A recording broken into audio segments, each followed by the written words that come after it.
The idea is just bizarre to suggest that some of the things we're recommending are contrary to the Constitution. Gun violence in this country is an epidemic. Let me say it again.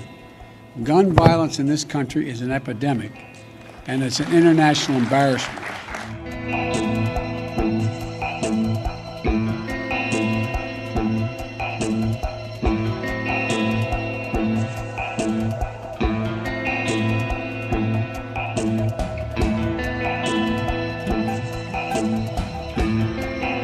First, we will ensure that we understand and measure the problem of criminal gun trafficking in a data-driven way. Over 20 years ago, ATF undertook a gun trafficking study. It then issued a report that provided information necessary to better understand and to combat criminal trafficking networks. No such study has been conducted since that time. Accordingly, I have directed ATF to begin work on an updated study of criminal gun trafficking, one that will take into account the fact that modern guns are not simply cast or forged anymore, but can also be made of plastic, printed on a 3D printer, or sold in self-assembly kits. Second, we will close a regulatory loophole that has contributed to the proliferation of so-called ghost guns. Federal law requires that manufacturers mark all firearms with serial numbers so they can be traced if they are used in crimes. It also requires licensed firearms dealers to run background checks to ensure that individuals who are barred by law from purchasing firearms cannot do so. The emergence of ghost guns threatens both of these important law enforcement objectives. Third, we will make clear that statutory restrictions on short-barreled rifles apply when certain stabilizing braces are added to high-powered pistols. Federal law requires the taxation and registration of all short-barreled rifles. It does so because these weapons are powerful, yet easily concealable. Currently, however, some manufacturers market and some individuals purchase certain kinds of stabilizing braces that, when attached to a pistol, effectively convert it into a short-barreled rifle.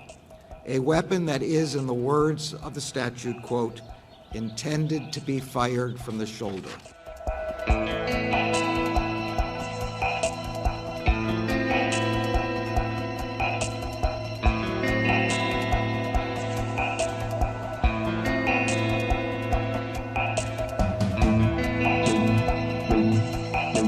During my campaign for president, I wanted to make it easier for states to adopt extreme risk protection order laws.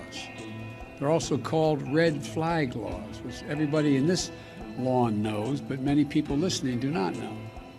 These laws allow a police or family member to petition a court in their jurisdiction and say, I want you to temporarily remove from the following people any firearm they may possess, because they're a danger in a crisis. They're presenting a danger to themselves and to others. And the court makes a ruling. To put this in perspective, more than half of all suicides, for example, involve the use of a firearm.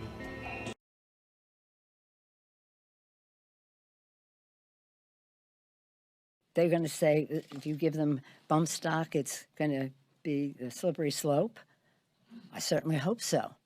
But I don't think bump stock should be a substitute for the background check. And by the way, the background check is a compromise. There are many more things members want to do, and we're saying, how do we save the most lives? We save the most lives with the background check. So we just have to have that fight. But the American people have to weigh in, as they did to fight the monstrosities of health care bills that the Republicans were proposing. But let's just take this to a little bit of a different place, whether we're talking about guns or we're talking about immigration with DACA and the rest. Let's try to come together, as we asked the Speaker to put a select committee, 60 days, short term, to find our common ground. Are they just saying absolutely not? The stranglehold that the National Rifle Association has on Congress is such that we cannot even consider anything?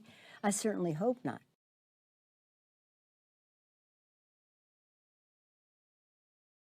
may have our disagreements about gun safety regulations, but we should all be able to agree on a few essential things. If the FBI is watching you for suspected terrorist links, you shouldn't be able to just go buy a gun with no questions asked.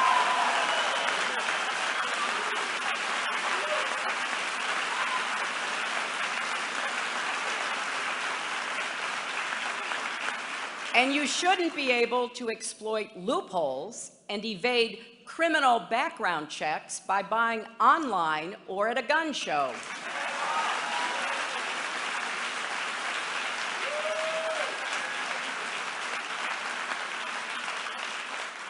And yes, if you're too dangerous to get on a plane, you are too dangerous to buy a gun in America.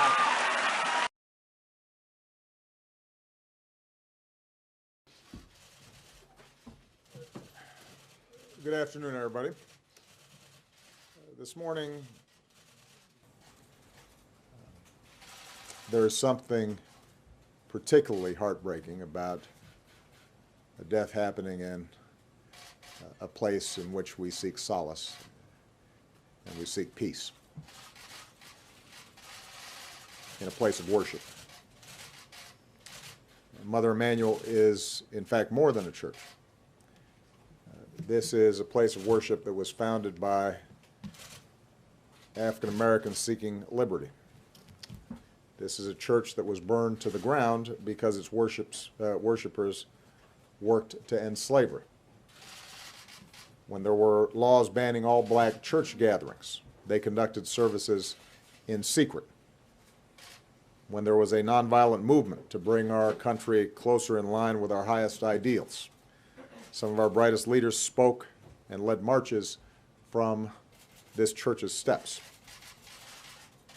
This is a sacred place in the history of Charleston and in the history of America.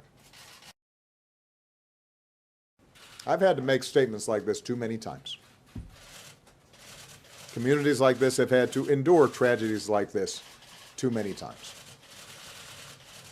We don't have all the facts, but we do know that, once again, innocent people were killed in part because someone who wanted to inflict harm had no trouble getting their hands on a gun.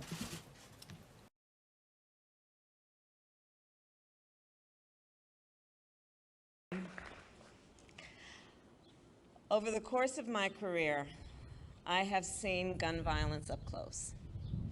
I've looked at autopsy photographs. I've seen with my own two eyes what a bullet can do to the human body. I've held hands with the hands of parents who have lost a child. I have seen children who were traumatized by the loss of a parent or sibling. And I have fought my entire career to end this violence and to pass reasonable gun safety laws. Time and again, as progress has stalled, we've all asked, what are we waiting for? Because we aren't waiting for a tragedy, I know that. We've had more tragedy than we can bear. We aren't waiting for solutions either, because the solutions exist. They already exist. People on both sides of the aisle want action. Real people on both sides of the aisle want action. So all that is left is the will and the courage to act.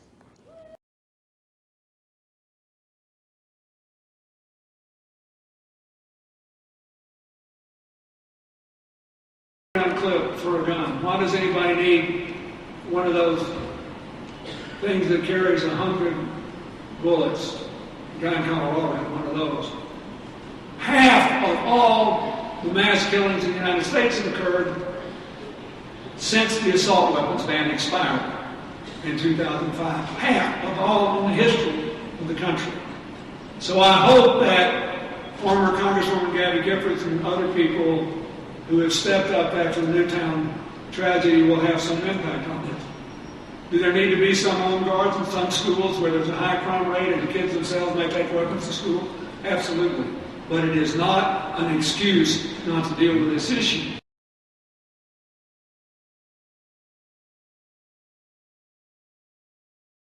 I didn't accept gun violence ripping apart our cities and communities every day, and I'm going to do everything I can to change the administration in Washington and fight back against this evil. Michael Bloomberg, a late entry for the Democratic presidential nomination, released his gun platform Tuesday. The former mayor of New York City made the announcement at a venue in Aurora, Colorado, near the site of the 2012 mass shooting that left 12 people dead and 70 injured. Bloomberg's detailed gun safety policy platform looks a lot like the ones from other Democratic presidential candidates. He's calling for more comprehensive background checks, a ban on so-called assault weapons, and a ban on high-capacity magazines, to name a few goals. As mayor, Mike Bloomberg fought back. Bloomberg's plan also includes about $300 million to fund anti-violence efforts. That'll be divided between the ATF, public health research into gun violence, and local violence intervention programs that address the everyday gun violence in communities around the country. A lot of politics